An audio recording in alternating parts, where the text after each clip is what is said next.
Salut les ombres, ici Art et bienvenue dans votre podcast Les ombres LGBTQ+. Pour cet épisode Voix transcendante. Aujourd'hui, nous abordons un sujet particulièrement important, les expériences trans. Nous avons le privilège d'accueillir deux invités extraordinaires qui partageront avec nous leur parcours et leur perspective unique en tant qu'hommes et femmes transgenres. J'accueille tout d'abord mes amis, Bueno et Yuri.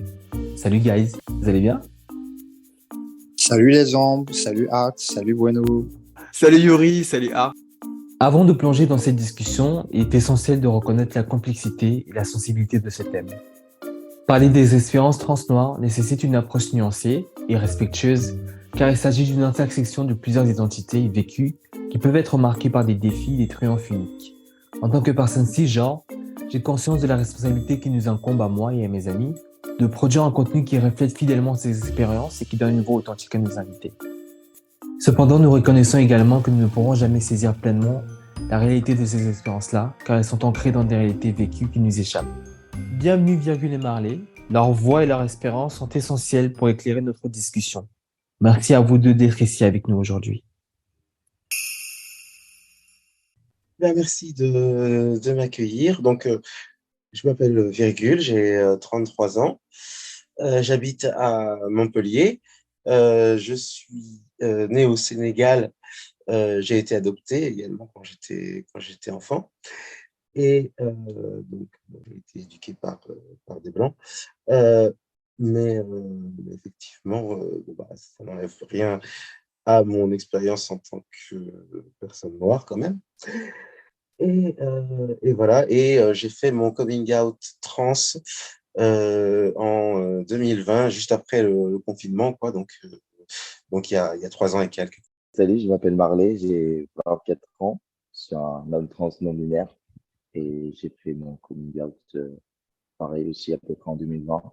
Je suis originaire de la Guadeloupe et né en France. Et je travaille actuellement comme barman. Quelle a été votre enfance, adolescence, avant de vous rendre compte que votre identité de genre discordait avec le sexe qui vous a été assigné? Comment cela s'est révélé à vous?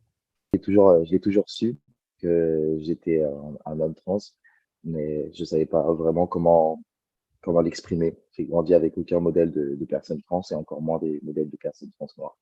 Alors, de mon côté, je dirais que c'est un petit peu la même chose. C'est-à-dire que j'ai toujours su plus ou moins que j'étais une fille.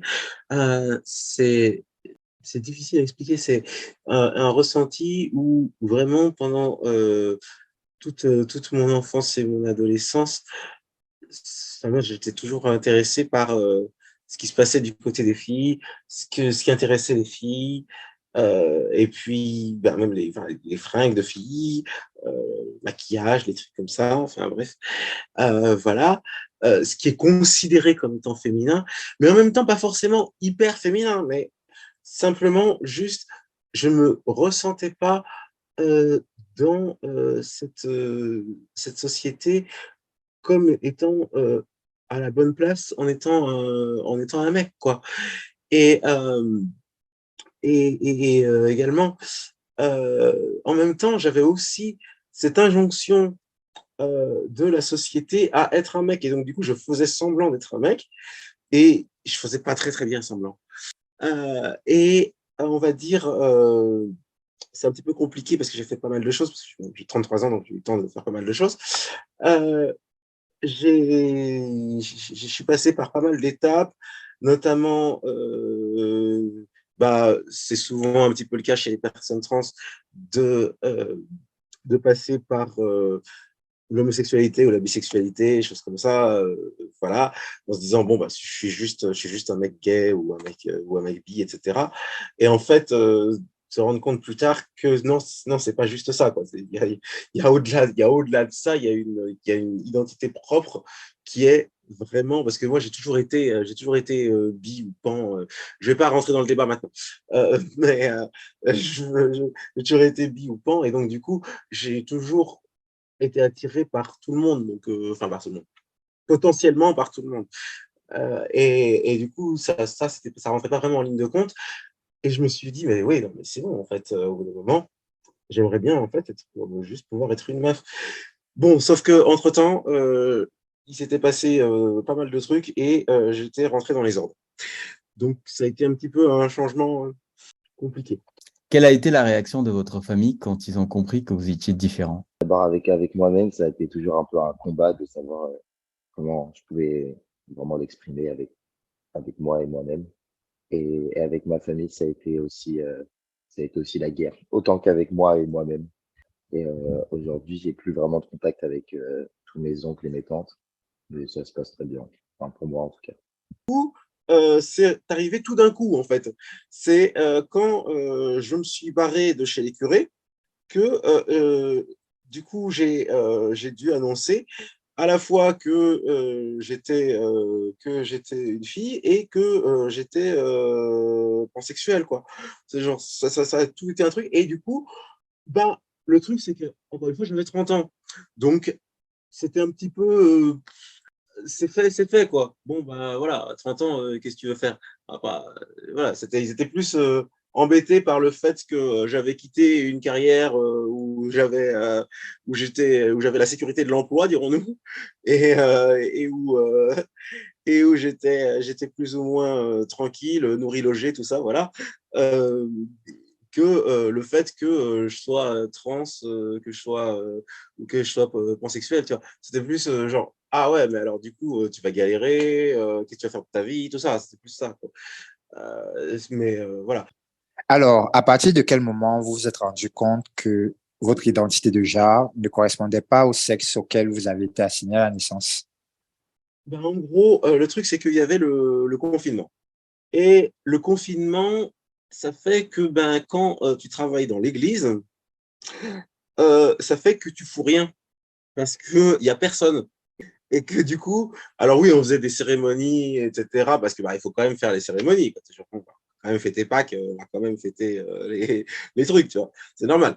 Ça, c'est logique. Puis on faisait des vidéos qu'on mettait en ligne pour les fidèles, etc.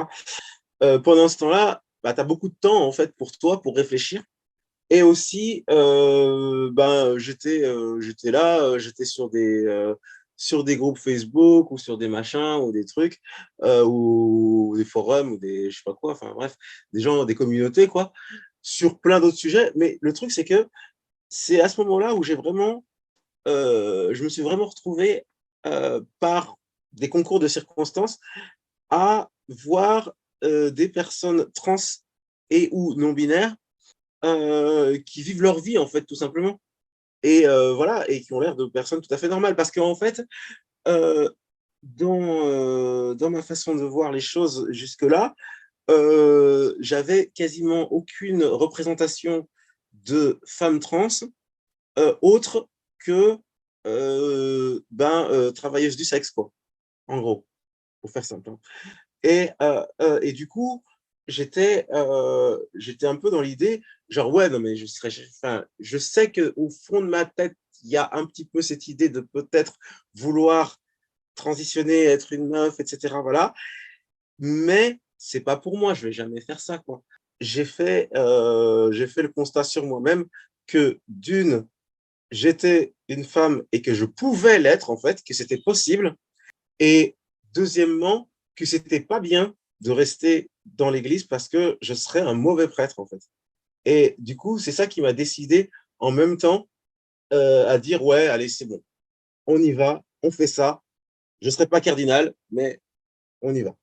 Et de mon côté, j'ai pas comme a dit virgule, on fait semblant avant de pouvoir faire son coming out et d'être sûr. On s'est dit que c'est pas pour nous. Moi, j'ai toujours su. Après, j'ai fait semblant pendant une longue période. Et après, j'ai finalement fait mon coming out. Peu importe la réaction des autres en face, si elle était bonne ou mauvaise. J'ai toujours une famille un peu dysfonctionnelle, donc les rapports n'étaient pas très cordiaux. Et j'ai perdu certains amis à moi suite à mon coming out. Et maintenant, je suis entouré par pas mal d'amis qui me soutiennent au quotidien, tous les jours. Ça, c'est cool, ça fait plaisir. Comment est-ce que le processus de transition s'est passé pour vous? Euh, Pour mon coming out en société, c'était assez compliqué au début.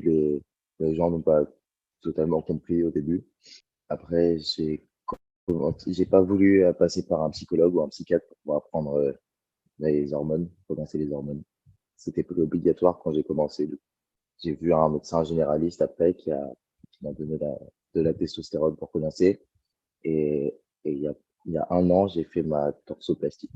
La torsoplastie ou mammectomie, je préfère l'appeler torsoplastie pour moi. C'est l'opération du torse d'un torse non plat à un torse plat.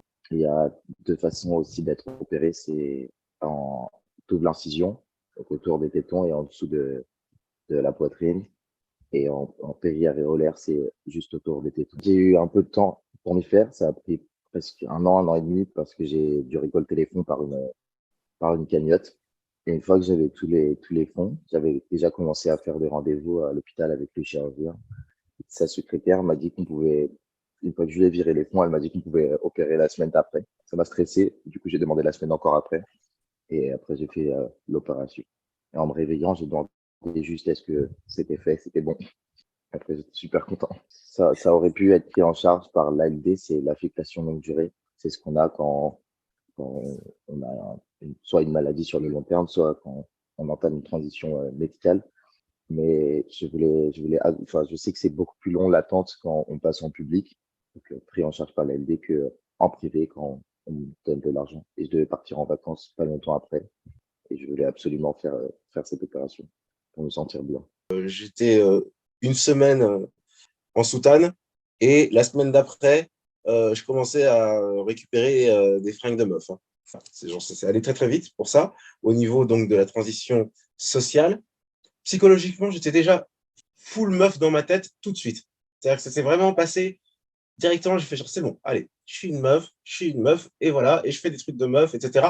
Même presque plus au début, parce que tu sais, tu surcompenses un petit peu, quoi. Et donc, voilà, maquillage, machin, s'épiler, ceci, ça, etc. Maintenant, j'en ai plus rien à foutre. Hein. Genre, je me suis pas rasé les jambes depuis 3 ans, depuis 2 ans.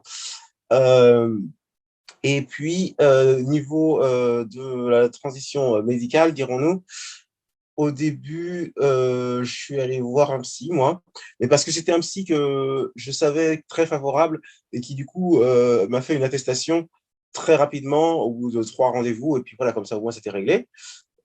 Et puis ensuite, j'ai commencé les hormones, donc œstrogène et bloqueur de testostérone.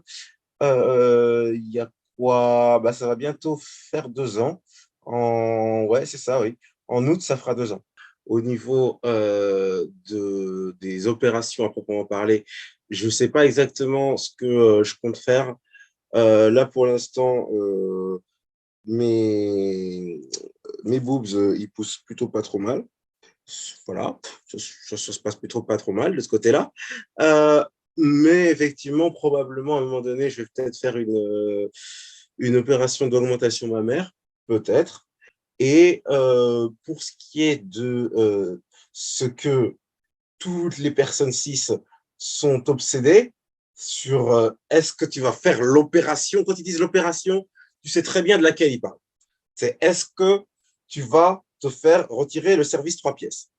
On va voir, peut-être, je n'exclus pas, notamment parce que rien que déjà retirer le service 3 pièces, sans même parler de faire une vaginoplastie, c'est-à-dire se faire un néovagin, ça demande quand même un petit peu plus d'investissement, hein, puisque c'est cher, c'est dangereux un petit peu, et ça demande pas mal de soins après. Mais par contre, rien que le fait déjà de se faire enlever ce qui est en bas, déjà, ça a fait que tu produis plus de testostérone, quoi. Donc, c'est déjà pas mal. Ça aide. Mais je ne sais pas encore. J'y vais à mon rythme et on verra bien. Moi, j'ai une ALD, donc, comme disait Marley. Donc, c'est-à-dire que je suis reconnu comme étant une personne transgenre par la sécurité sociale, quoi, en gros, pour faire simple. Et que donc, du coup, j'ai toute une batterie de choses qui sont normalement prises en charge.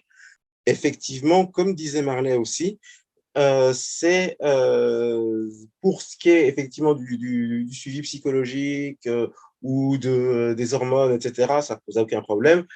Pour ce qui est des opérations, on n'est pas prioritaire, quoi. Donc, on ça peut prendre pas mal de temps. Voilà. Tandis qu'effectivement, si tu vas directement voir un chirurgien dans le privé, bah, tu vas raquer, mais ça va aller plus vite. Est-ce que pour vous, l'opération est une étape importante dans le parcours de transition? Alors, c'est super important de dire ça. Effectivement, la transidentité, c'est en toi. C'est-à-dire que j'étais pas moins une meuf quand j'étais, entre guillemets, petit garçon, ou quand j'étais, ben, monsieur l'abbé, quand j'étais dans le clergé, ou voilà quoi. Ou la première semaine où j'ai commencé à m'habiller en meuf, il y a absolument aucun, enfin, il y a que toi qui peux décider à quel moment tu considères que tu es bien dans ta peau, quoi. C'est tout. C'est ça. C'est juste, est-ce que tu te sens bien? Ben voilà, c'est bien. Tu sais, genre, parce qu'il y a souvent l'idée de genre, de dire, est-ce que tu as fini ta transition? Bah, je sais pas, peut-être. Euh, c'est toi qui décides si tu as fini ta transition. Ta transition, c'est toi qui décides à quel moment tu considères que tu es bien. Voilà, c'est tout. Aucun passage par un acte médical n'est obligatoire. Comme, comme disait Virgule, c'est toi avec toi-même qui décide de qui tu es, enfin qui sait qui tu es. Et personne n'aura quelque chose à dire. Mais c'est vrai que les opérations sont assez lourdes. Une fois que votre transition avait été entamée et peut-être terminée, quelles sont les différentes difficultés auxquelles vous avez dû faire face? Euh, pour moi, je considère que ma transition ne sera jamais terminée parce que je reste une personne trans pour le reste de ma vie. Je pense prendre des hormones jusqu'à la fin de ma vie. Donc, voilà. Euh, oui, bah pareil, hein, je pense a priori, il y a de bonnes chances que je prenne des hormones jusqu'à la fin de ma vie aussi. Bah, du point de vue administratif, c'est un peu compliqué et encore, j'ai encore rien fait au niveau administratif, genre changer de prénom officiellement ou changer de genre officiellement.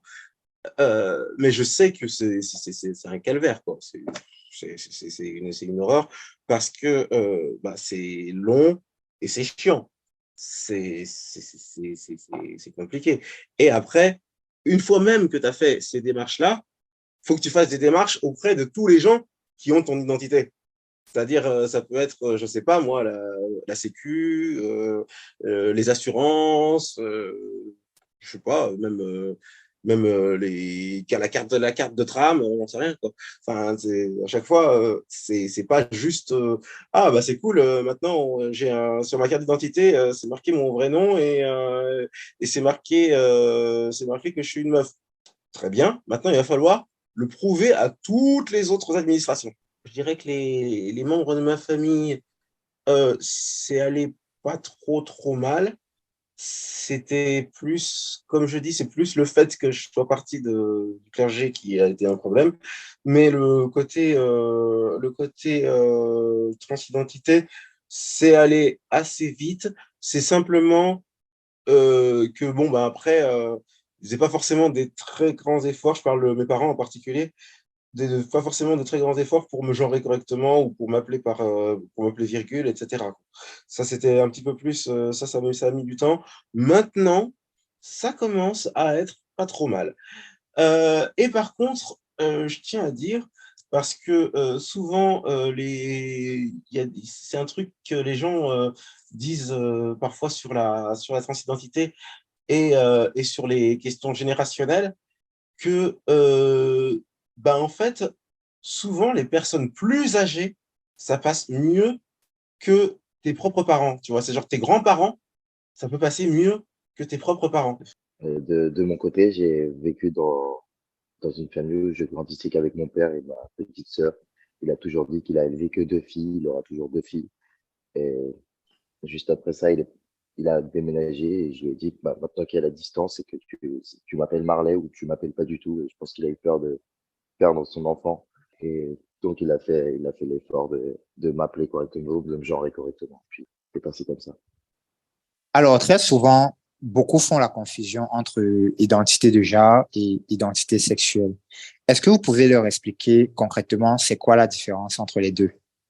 Alors, l'identité de genre par rapport à l'orientation sexuelle, ça n'a rien à voir. C'est totalement deux choses différentes. Euh, C'est-à-dire que il faut pas s'imaginer, par exemple, que toutes les femmes trans sont nécessairement des hommes gays avant, voilà, ou que ou tous les mecs trans sont des lesbiennes qui ont juste poussé le truc plus loin, etc. C'est vraiment totalement rien à voir.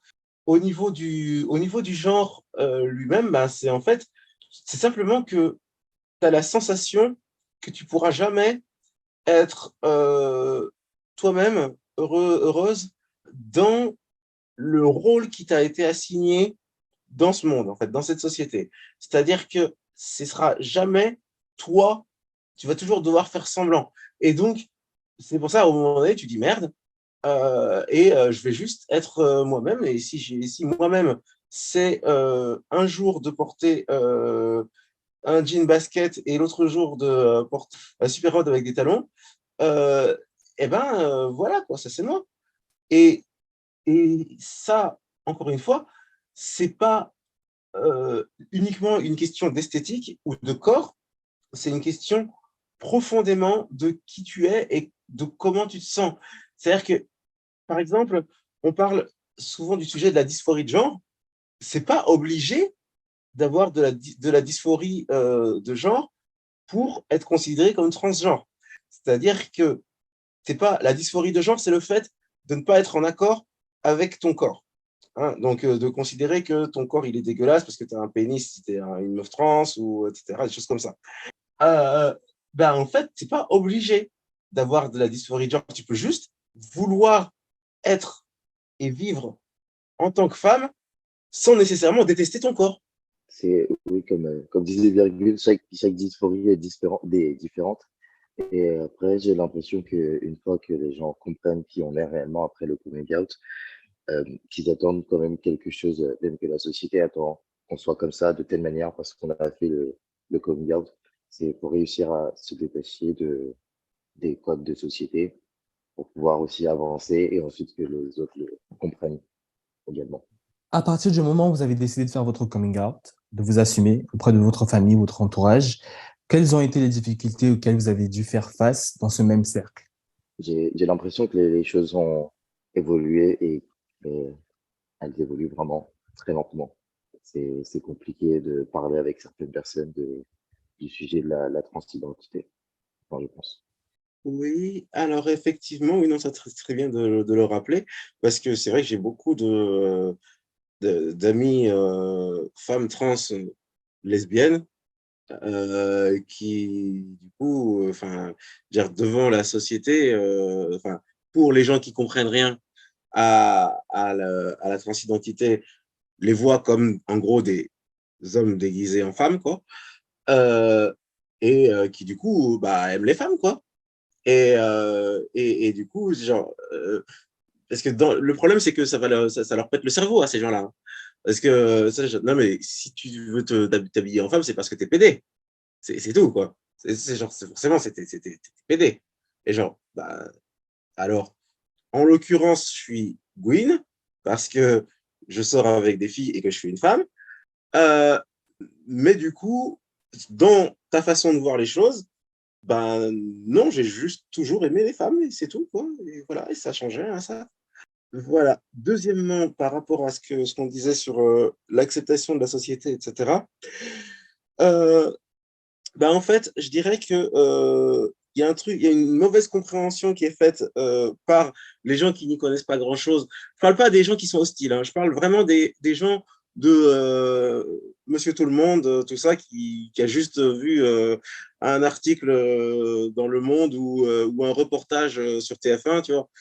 Voilà, qui croient qu'il y a une espèce de multiplication des personnes trans, une contagion, limite, c'est le grand transplacement. Et donc, c'est ça le truc.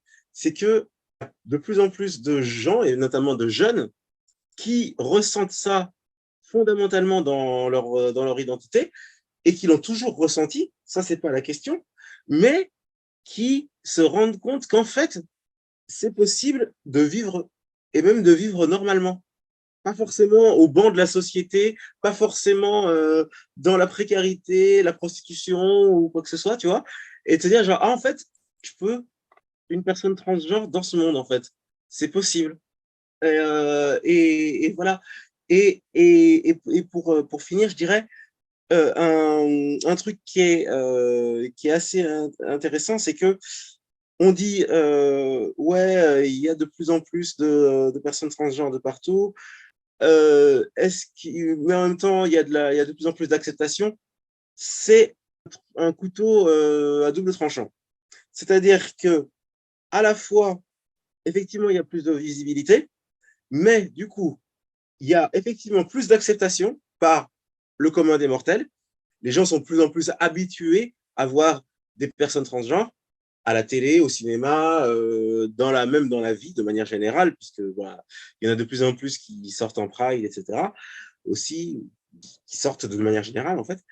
Mais en même temps, les gens qui nous détestent de plus en plus. Parce que, comme on est de plus en plus visible, ils considèrent qu'il y a une invasion des personnes transgenres et donc, ils sont encore plus vénères. Il existe pas mal d'idées reçues autour de la transidentité dans le milieu du sport à haut niveau. Pas mal de cas ont fait la une dans l'actualité. Quel est votre avis sur la question? Je voudrais rappeler que le sport à haut niveau est très contrôlé. Tout est contrôlé au niveau du sang, au niveau des hormones, au niveau de tout ça. Et les femmes trans qui font du sport professionnel en tant que femmes, c'est des femmes qui sont sous prise d'hormones et qui ont le même taux d'oestrogène et de testostérone qu'une femme cisgenre peut l'avoir. Donc, il y a aucune supériorité, en gros, de la part d'une femme trans plutôt qu'une femme cisgenre. Il n'y a aucun avantage, quoi, tu veux dire. Oui, c'est ça.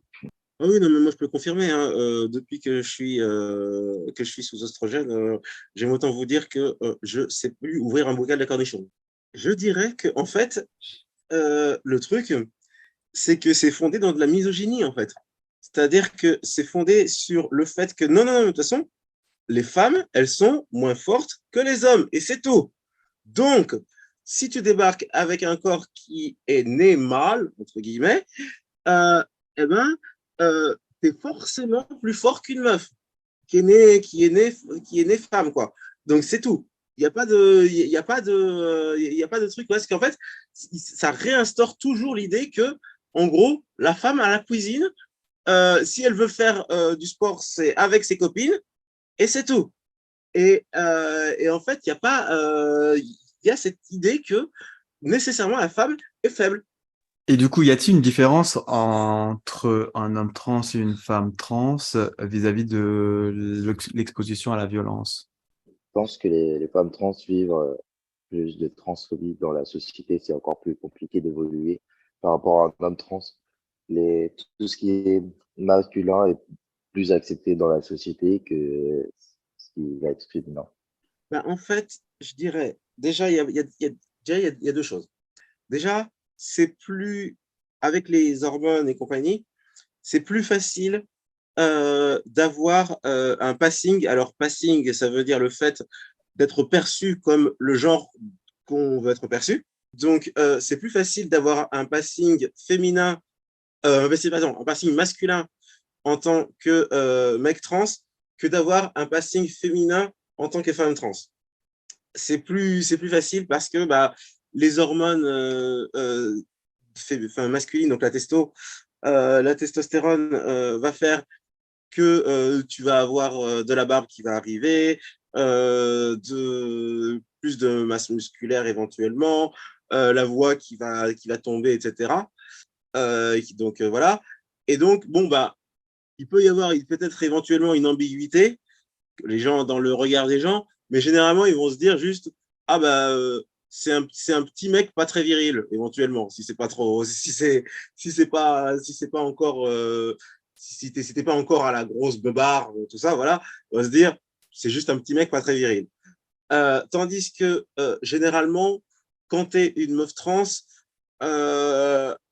à part vraiment te faire bien ravaler la façade, etc., ou avoir déjà naturellement des traits qui aident vraiment au passing, tu vas facilement te faire repérer, quoi. Sans compter la voix, parce que la voix, bah, par définition, les mecs trans, effectivement, la testostérone, ça va leur faire leur voix va muer, tandis que nous, notre voix ne mue pas, enfin ne démue pas, quoi. Genre, elle va rester comme elle est, sauf que après, on peut faire, il y a plein de trucs, on peut faire de l'orthophonie pour la changer, etc. Voilà. Si vraiment il y a une dysphorie au niveau de la voix, je considère qu'il vaut mieux privilégier l'orthophonie d'abord. Si vraiment l'orthophonie, ça ne marche pas, éventuellement, mais alors vraiment, je dis, ouais, en dernier recours, renseigne-toi bien sur les chirurgiens, etc. Voilà. S'ils ont un bon record sur ce qu'ils ont fait avant, s'ils ont pratiqué ce genre de trucs plusieurs fois, tout ça, quoi. Les résultats et tout ça, quoi. Parce que, bon, faut faire gaffe. Tu n'as pas envie de Mm. juste perdre ta voix, quoi. Oui, je l'ai vu par rapport à des amis qui sont femmes trans, c'est plus compliqué pour elles d'évoluer dans la société plutôt que moi quand j'ai fait mon coming out et que j'ai commencé les hormones, même si j'ai pas changé tous mes papiers, c'était plus facile de trouver un travail, de trouver un appartement, alors que beaucoup d'amis femmes trans qui galèrent au quotidien en fait, qui se font agresser aussi dans la rue quand j'étais à côté, enfin, plein de choses comme ça. Oui, bah, c'est-à-dire que, bah, tu sais, genre, moi, par exemple, je suis une femme trans de 1,90 m quasiment. Bon, bah, oui, tu passes pas inaperçu, quoi. Et en parlant d'agression, effectivement, bah, c'est marrant parce que j'ai pas fait grand-chose, j'ai pas changé grand-chose, mais j'en ai moins que ma première année de transition, où vraiment, j'avais pas encore fait d'hormones ou quoi que ce soit, puisque je les ai eues qu'un an après. Mais pendant toute ma première année, où c'était juste une transition sociale, je crois que je me suis fait agresser quoi, 20 fois, quelque chose comme ça. Ouais, entre les gens qui me menacent de m'ouvrir de haut en bas, des menaces de viol, des menaces au couteau, des choses comme ça, oui. C'était une chouette année, ouais. À travers ce que tu décris, virgule, quand tu parles des agressions que tu as eu à subir, ce qui est quelque chose à ne pas minimiser et dur à vivre au quotidien, et surtout quand tu évoques la partie agression sexuelle, j'ai du mal à cerner la cohérence parfois dans certains de leurs propos, ce qui ramène souvent à de l'hypersexualisation ou de la fétichisation dont font souvent l'objet les personnes transgenres. Oui, j'ai travaillé pendant 3 4 ans dans le milieu gay du Marais en tant que barman, mais j'ai été soit, soit fétichisé, soit détesté parce que j'étais un homme trans. C'était soit l'un, soit l'autre. Il n'y avait pas d'entre deux. Et beaucoup de savoir, bah, comme disait Virgule tout à l'heure, est-ce que tu as fait l'opération? J'ai eu pas mal d'attouchements et tout, savoir ce que j'avais entre les jambes, alors que clairement, c'est pas le rapport, mais c'est pas le sujet. Plusieurs choses comme ça. C'était assez compliqué aussi de sortir un peu de ça. Même si tu sais que tu reçois de la violence, c'est compliqué de partir de ce truc. Il y avait des trucs positifs qui m'ont été apportés, et pas mal de trucs négatifs aussi de l'autre côté. Donc, j'étais un peu entre les deux. En fait, tu as deux profils principaux. Tu as le mec hétéro, généralement, qui peut être intrigué par l'idée de personnes trans, enfin de femmes trans, etc. Et de se dire, ah là, c'est excitant, etc. Probablement aussi peut-être à cause du porno ou des trucs comme ça, quoi. Et qui peuvent trouver ça exotique. Et alors en plus, si t'es noir, bon, bah, en plus, il y a l'exotisme de la personne noire, tu vois, donc en plus, donc fétichisation x2. Euh, et puis, il y a aussi les mecs gays euh, qui, en fait, te considèrent pas vraiment comme une meuf. Donc, du coup, sont là, genre, ouais, bah, de toute façon, c'est bon, quoi, t'as une bite, donc c'est bon, t'es un mec, quoi. Donc, on peut considérer que ça reste comme d'habitude, quoi. Mais en même temps, avec un petit truc différent, voilà, quoi, au niveau des vêtements, au niveau de ci, au niveau de ça, l'esthétique. Moi, j'ai arrêté plus ou moins hein, de relationner avec des mecs cis, de manière générale. Donc, moi, c'est femme trans, mec trans, personne non binaire, femme cis aussi. Mais voilà, les mecs cis, j'ai un petit peu arrêté parce que bon, les deux dernières fois où j'ai relationné avec des mecs cis, ça s'est pas très bien passé. Donc, À travers vos récits, on peut comprendre qu'il y a une déclassification sociale pour Virgule et une promotion sociale pour Marley, et que vous avez quitté ou rencontré la misogynie, l'hétéronormativité ou autres maux de la société. Comment avez-vous vécu cela? De mon côté, je suis passé d'une place de pas tellement privilégiée en tant que femme, entre guillemets, à une place qu'on considère dans la société comme privilégiée. Et j'ai essayé de jouer le jeu au début, après mon coming out, d'être un peu l'homme dans toute sa normativité sociétalement. Et ça, j'ai très vite arrêté de le faire. Et ma façon de penser, ma façon d'agir, de m'habiller, de parler, je sais qu'elle dérange les gens. Au début, ça me posait problème. Aujourd'hui, j'ai complètement sorti de tout ça et moi, ça me dérange pas. Eux, si ça les dérange, ça reste pas mon problème. Donc, je fais comme j'ai envie de faire. Donc, ça blesse personne et que moi, ça me plaît. moi, quand j'ai commencé à sortir en meuf, bah, c'est là que j'ai vraiment compris ce que voulaient dire les meufs quand elles disaient avoir peur de rentrer chez soi le soir seul, quoi. Parce que, ouais, effectivement, avant, moi, j'avais la peur du.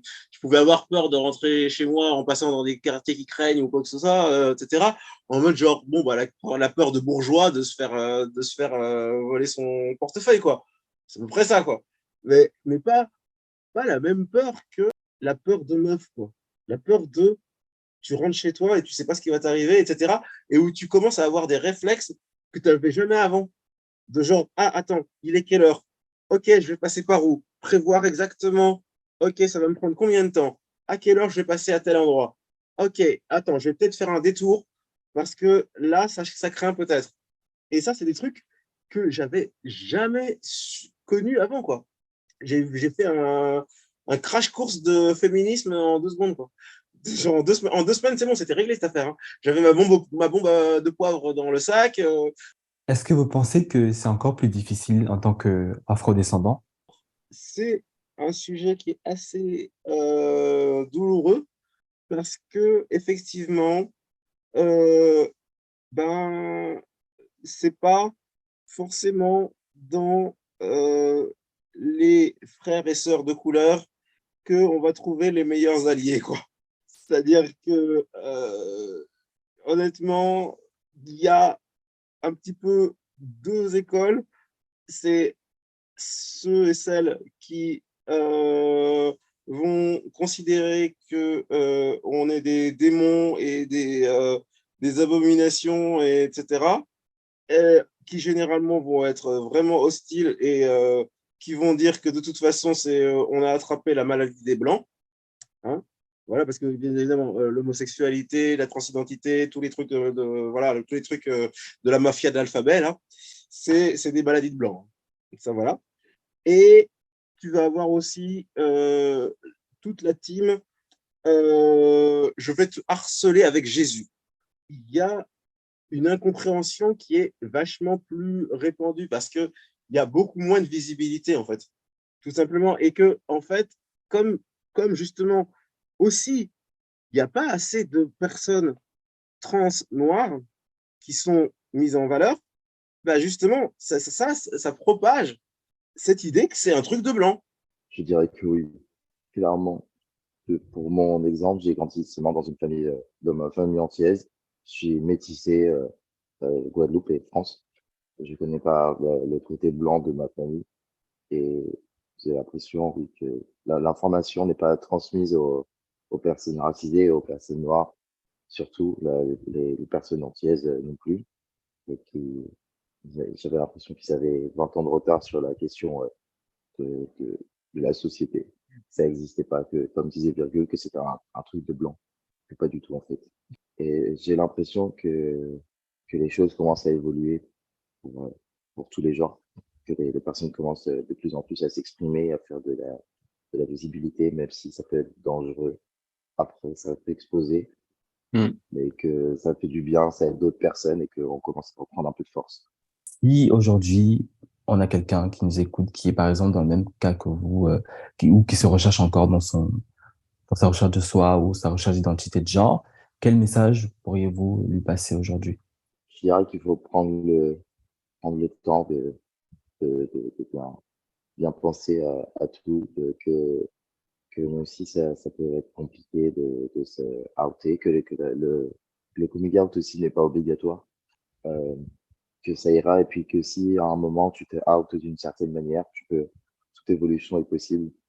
Enfin, c'est pas rien n'est fixé dans le temps, que ça ira. Dans la commu, on a quand même un certain nombre, c'est un peu un buffet, hein, on a un peu tout un panel d'identités qui peuvent exister.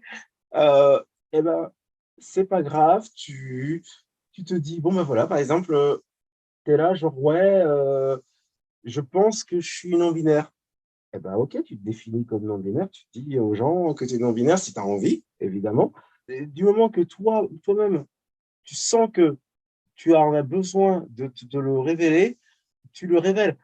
Si c'est juste, pour l'instant, par exemple, en tant que femme trans, de pouvoir t'habiller comme tu veux, juste dans un contexte privé chez toi, ou éventuellement avec des amis, ou voilà, eh ben, ce sera ça.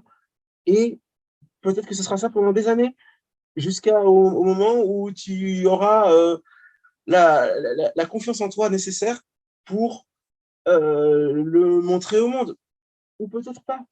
Vraiment, personne peut définir ton parcours à ta place. C'est toi-même qui décide de ce que tu veux exprimer à l'extérieur. Tant que tu sais ce que tu es à l'intérieur, c'est ça le plus important. Et voilà les amis, nous arrivons à la fin de cet épisode de Voix transcendante, consacré aux expériences transnoires. Je tiens à exprimer ma gratitude envers nos invités exceptionnels, Virgule et Marley, pour avoir partagé leurs réflexions profondes et leurs histoires inspirantes. Nous espérons sincèrement que cette discussion a permis de mettre en lumière les défis spécifiques auxquels font face les personnes transnoires, ainsi que les formes de résilience, de force et de fierté qu'elles manifestent dans leur parcours. Avant de nous quitter, je tiens également à remercier tous nos auditeurs qui ont suivi cette conversation avec attention et empathie. Votre soutien et votre ouverture d'esprit sont essentiels pour favoriser une meilleure compréhension et une société plus inclusive. N'oublions jamais que la diversité des expériences et des identités enrichit notre monde et nous permet de grandir en tant qu'individu, en tant que collectif. Sur ce, je vous remercie de nous avoir rejoints aujourd'hui. Restez à l'écoute des ondes LGBTQ+, pour découvrir d'autres discussions captivantes et inspirantes. Prenez soin de vous et des autres, et continuons de faire entendre les voix qui transcendent les frontières.